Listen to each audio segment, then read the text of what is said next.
Hey my good friends, Sam Haymart for Test Driven TV. Today we're looking at something very special. This is the 2019 Kia Niro EV, the all-electric version.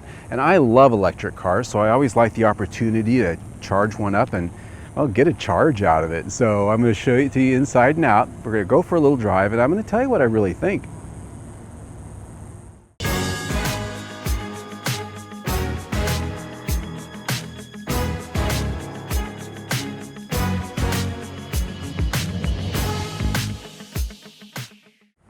All right, my friends, before we get out on the test drive, let's look at the styling just a little bit because there are some key things here that set this apart from the average everyday Kia Niro. The first thing is right up front, you can see we've got some electric car going on there.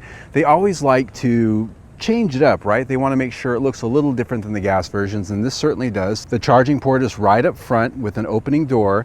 In this particular case, I've got the cord plugged in and it's flowing right out there into 3D space in the desert, just for your visual edification. This charges in 3 different ways, like most electric cars right now. This is the cord that comes with it for the 120 volt wall outlet, which takes 60 hours roughly. You have the level 2 chargers, which are the most common chargers out there. That is 220, charges in about 9 hours and some change. Or if you can get to a level 3 fast DC charger, you can charge this baby up in about an hour. All 3 of those plug in right there in the front. As you can see, the grill's different. It's not a standard gasoline grill. It's a solid with a graphic. I think it's pretty handsome. Down in the lower fascia, you've got blue accents, very popular on electric cars. It seems like every car company out there wants to throw blue graphics on there when it's electric. So if you see blue on a car, chances are there's an electric motor in it someplace. Wheels on this are 17-inch alloys, the same wheel you're going to find on the EX and the EX Premium, which this is. As tested, this one is priced out at about $47,000 and some change. It's got a few options on top of the package. Why it's expensive, this is actually a launch edition, so you can get into this thing about $38,000, and of course then you take off all of the federal and or the state rebates that you might be eligible for, which can get this thing close to 10 grand off depending on where you're at. So we've got some visuals that set it apart, but for the most part this looks a lot like every other Kia Niro out there. As we come around from this angle, I want to show you one thing that you might not have noticed before. This actually is about an inch taller than the Kia Niro Hybrid, and the reason for that is because the battery pack for this car is a large, flat, pancake style battery pack, and it's not so well hidden. If you look underneath, you can see that is 1,000 pounds worth of battery pack on the bottom of this car. And so to be able to actually hang that thing on the bottom of this car and make it all work, they raised the suspension about an inch. If you look down here in the wheel well, you can see that compared to the hybrid, there's about an inch of extra space there. And even with that, there's about 1/3 of an inch less ground clearance under the bottom of the car because that battery does hang down there. But it is kind of a subtle thing that you might not notice had I not pointed it out. As we go around the back of the car, I've always found that this vehicle looks pretty tidy back here. It's got a nice built-in spoiler, LED taillights. The only thing that really tells you this is the electric back here are the blue accents in that lower fascia, and there's a badge there on that deck lid that tells you Eco-Electric. The interior of the Kia Niro EV is very much identical to the Kia Niro Hybrid that I drove 2 years ago. I liked the interior then, and I like this interior now. It's very high quality. I like the blue accents, I like the design. It's very down to business, and it's not overly done with a lot of crazy styling effects that you might find in some other electrics.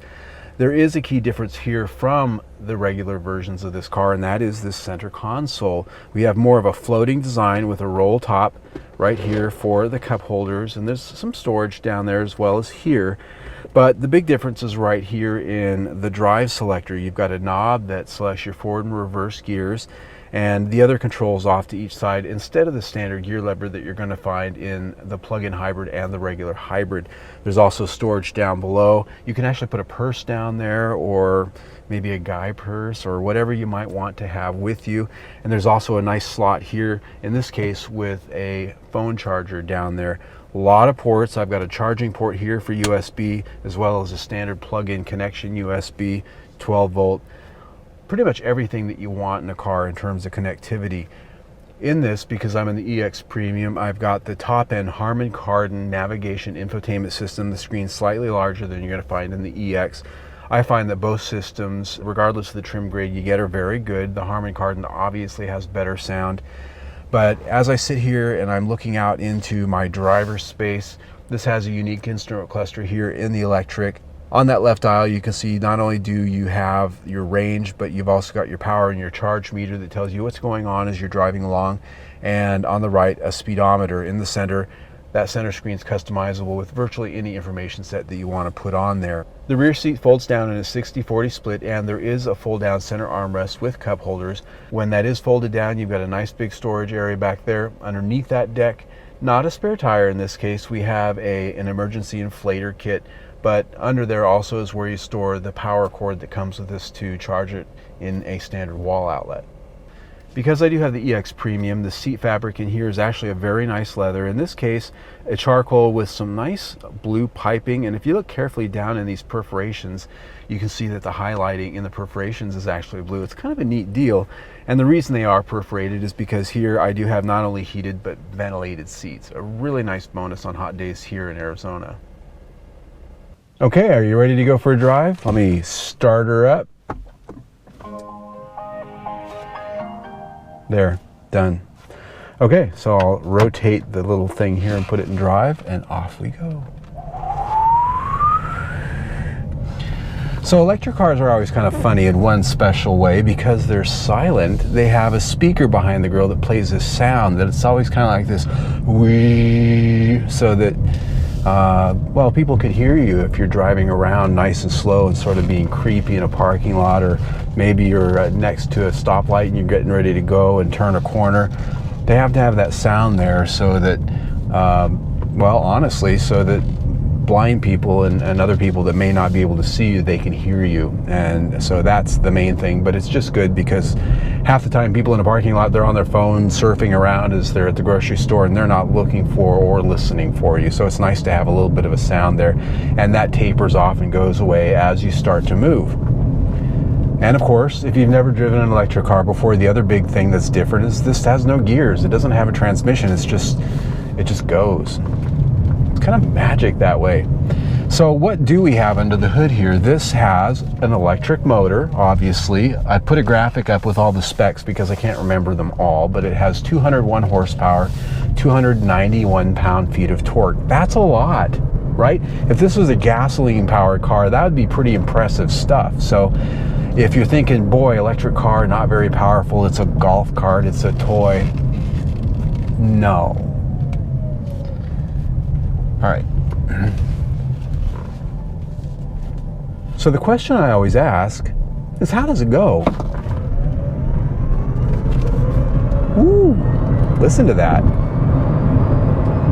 You know, torque steer's not too bad either, considering I'm accelerating going around a curve, and way more than 60. Holy crap, I was going like 75 in a place I shouldn't be doing 75. So the power is really good. Woo, kind of makes me excited. And I love the fact that it's so quiet, and it sounds like a space-age Jetsons mobile a little bit, and it's linear. It's not like a gas car that when you mash the power pedal, you have all that noise and drama. This is just kind of smooth, and it's like that sensation you get when you're in an airplane taking off, and you just hear the thing spooling up and then thrust. It's kind of cool. I like it. That's why people like electric cars. That's why you see those people with the Teslas. They're out there just like they're high on dope or something all the time. Oh, I love my Tesla. It's great. Woo! It's because their endorphins are just like me right now. Anyway, so it's fun to drive in that way. It's got a lot of power. You're not going to be bored in this thing, and it's smooth. And here's one thing I want to point out. I plug this thing in every night, and I'm kind of getting off into the weeds here, but I put around 60 miles a night on this thing. With my 120 charging, because I don't have a level 2 charger in my garage. So that cost me around 75 cents a night. So do the math on that and to see what you come up with in terms of what that's costing me per mile to drive this thing versus whatever your gas car costs. And think about that for a minute. And then weigh that against why, yeah, electric cars cost a little more, but it is so much cheaper to feed an electric car per mile than anything that uses gas. On the topic of ride and handling, this has a very stable ride, and it rides very much like you'd expect any normal car to ride. It doesn't have any immediate characteristics that jump out and make me think this is different, except one thing, and that is because, as we talked about on the walk around, this has 1,000 pounds of battery underneath the floor, flat, low to the ground. This has a very low center of gravity, and what that gives us is a very tall car that doesn't feel like one. So I can throw it into a corner like this, and it doesn't have a lot of body roll like you expect most crossovers and SUVs to have. So you can also throw it into a curve in a corner, and it tends to be a little bit more responsive in that way.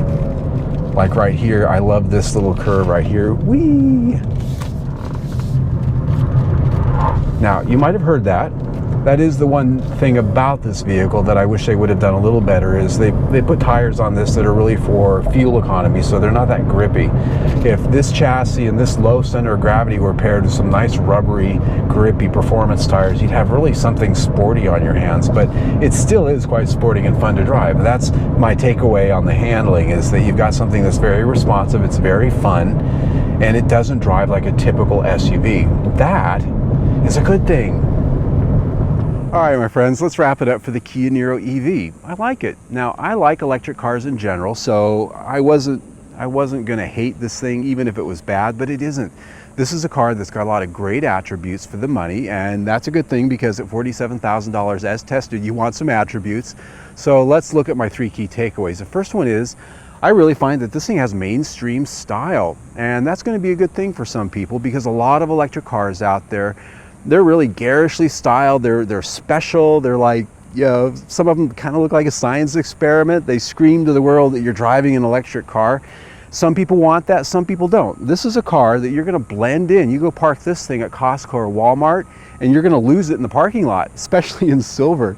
You're going to have to find where you parked it. I did, and I did that. So it's a car that looks like everything else. It's a little bit more middle of the road in terms of its presentation, for the people that don't necessarily want to scream to the world what they're up to in terms of their car choice. So I like that. The second thing is, this thing's versatile. It's got a lot of space, and you can use it like an SUV. You can go camping in this thing, especially with its range. You can go to the big box shopping center and load the thing up. I put 10 cases of water in here this week, and I could have put 20 probably. Might have been heavy, but I could have put that stuff in there. You can't do that with the Tesla Model 3. I mean, you know, what are you going to do? The Tesla Model Y, when it comes out, perhaps.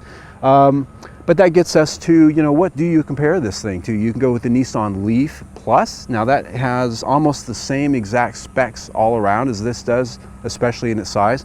If you look at the Chevy Bolt or the Hyundai Kona EV, those are slightly smaller, but they still have some versatility to them. So this is really one of the biggest ones on the market, except maybe the Tesla Model X, but we're talking a lot more money there. The third thing, it's fun to drive. You know, you put 1,000 pounds down low in a pancake shape, you have a good center of gravity that's way down there. This thing actually handles well, and with the power that it's got some power. It's fun, nice torque, woo! You know, if you want some verve, you can just get out of work and mash the power pedal on this thing and wake yourself up after a long day. And, you know, it could use some stickier tires to sort of throw it into the corners and not hear them. But outside of that, it's a fun to drive car. It's not a punishment. And some electric cars are. So they've done a nice job at giving this thing a lot of great attributes that warrant the price tag. And as I said before, you can get this thing for a lot less money than this one. A lot of options here, fully loaded. You can get into this thing at under $40,000. You take out all the federal tax and the state tax rebates if you get them. You're getting down to low 30s. So I think a pretty good value. So if you like what you saw, I invite you to see our review on the Kia Niro Hybrid right there. It's a couple years old, but still applies. Gives you more information on what I think about the car in general. Or click down there, subscribe to my YouTube channel. Either way, stay tuned.